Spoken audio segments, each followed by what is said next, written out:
ಈ ತೆಗಿತೀರಿ ನೋಡ್ರಿ ಸಾಫ್ಟ್ವೇರ್ ಅಂದ್ರೆ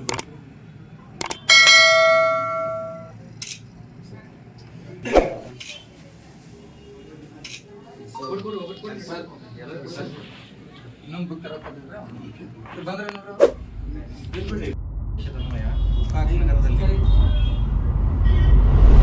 ಎಲ್ಲ ನಾಮಫಲಕಗಳಲ್ಲಿ 60% ಕಡ್ಡಾಯವಾಗಿ ಕನ್ನಡದಲ್ಲೇ ಬರೆಯಿಸಬೇಕಂತ ಏನು ಸರ್ಕಾರದ ಆದೇಶ ಪ್ರಕಾರ ಅವರಾಗಿ ಅವರು ಫಸ್ಟ್ ಈ ಒಂದು ಸರ್ಕಾರದ ಆದೇಶ ನಂತರ ಅವ್ರಿಗೂ ಮೊದಲು ನೋಟಿಸ್ ಕೊಟ್ಟಿವಿ.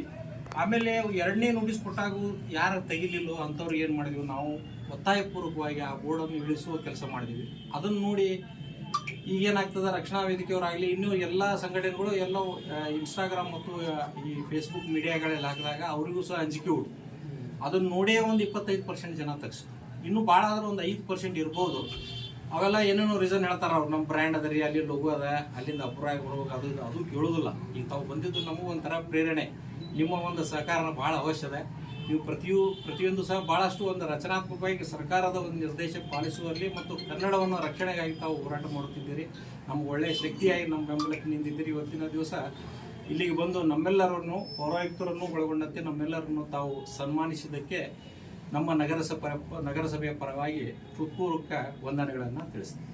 ರಕ್ಷಣಾ ವೇದಿಕೆ ಸಂಘಟನೆ ವತಿಯಿಂದ ಇವತ್ತು ಮಾನ್ಯ ಗೋಕಾಕದ ಪೌರಾಯುಕ್ತರಿಗೆ ಒಂದು ಮನವಿಯನ್ನು ಸಲ್ಲಿಕೆ ಮಾಡಿದ್ವು. ಮನವಿ ಉದ್ದೇಶ ಏನಪ್ಪ ಅಂತಂದ್ರೆ, ಕಳೆದ ಇವತ್ತಿನ ದಿನಾಂಕದಂದು 1 ವರ್ಷ ಆಯಿತು ಕನ್ನಡ ಪರ ನಾಮಫಲಕ ಹೋರಾಟ ನಡೆದು 1 ವರ್ಷ ಆಯಿತು. ಈ ತದನಂತರ ಗೋಕಾಕ ನಗರದಲ್ಲಿ ಹಲವಾರು 100ಕ್ಕೆ 80ರಷ್ಟು ಕೂಡ ಇವತ್ತು ಕನ್ನಡ ನಾಮಫಲಕಗಳು ತೆರವಾಗಿ, ಇಂಗ್ಲೀಷ್ ನಾಮಫಲಕ ತೆರವಾಗಿ ಕನ್ನಡ ಪರ ನಾಮಫಲಕಗಳು ಇದ್ದಾವೆ. ಹೀಗಾಗಿ ಇವತ್ತು ನಾವು ಕಮಿಷನರ್ ಸಾಹೇಬರಿಗೆ ಏನು ವಿಚಾರವನ್ನು ತಿಳಿಸಿದ್ವಪ್ಪ ಅಂತಂದ್ರೆ, ಕರ್ನಾಟಕ ರಕ್ಷಣಾ ವೇದಿಕೆ ಸಂಘಟನೆ ವತಿಯಿಂದ ನಾವು ಇನ್ನೂ ಅಷ್ಟು 20ರಷ್ಟು ಜನ ಇಲ್ಲಿ ಅಂಗಡಿ ಮುಕ್ಕಟ್ಟುಗಾರರು ಹಾಕಿಲ್ಲ. ನಾವು ಅವ್ರಿಗೇನು ನಮ್ಮ ಸಂಘಟನೆ ವತಿಯಿಂದ ವಿನಂತಿ ಏನಪ್ಪ ಅಂತಂದ್ರೆ, ಜನವರಿ ಏನು ಮುಂದೆ ಬರುವ ದಿನಾಂಕ ಜನವರಿ 5ನೇ ತಾರೀಕು ಒಂದು ಗಡುವನ್ನು ನೀಡ್ತಾ ಇದ್ದೀವಿ. ಗಡುವಿನ ಉದ್ದೇಶ ಏನಪ್ಪ ಅಂತಂದ್ರೆ, ಎಲ್ಲರೂ ಅಂಗಡಿ ಮುಕ್ಕಟ್ಟುಗಾರರು ಕನ್ನಡ ಪರವನ್ನು ಕಡೆಗಣಿಸ್ಬೇಡ್ರಿ, ಆಂಗ್ಲ ಭಾಷೆಗೆ ಆದ್ಯತೆ ನೀಡಬೇಡ್ರಿ, ಕನ್ನಡಕ್ಕೆ ಮೊದಲು ಆದ್ಯತೆ ನೀಡ್ರಿ.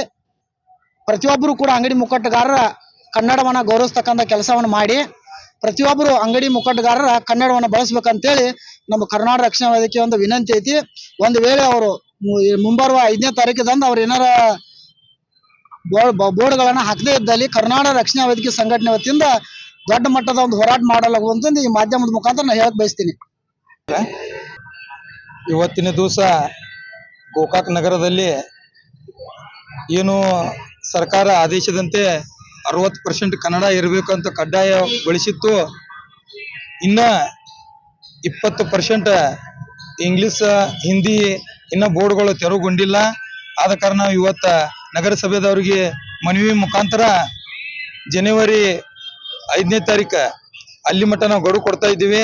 ಅಕಸ್ಮಾತ್ ಆಗಿ ಜನವರಿ 5ನೇ ತಾರೀಕು ಅನ್ಗಡದ ಇವರೆಲ್ಲ ಬೋರ್ಡನ್ನು ತೆರವುಗೊಳಿಸಿ ಕನ್ನಡ ಕಡ್ಡಾಯ ಮಾಡಲಿಲ್ಲ ಅಂತಂದ್ರೆ ಜನವರಿ 6ರಂದು ನಾವು ಉಗ್ರ ಹೋರಾಟ ಮಾಡಬೇಕಂತ ನಮ್ಮ ಕರ್ನಾಟಕ ರಕ್ಷಣಾ ವೇದಿಕೆಯಿಂದ ಹೇಳ್ತಾ ಇದೀವಿ.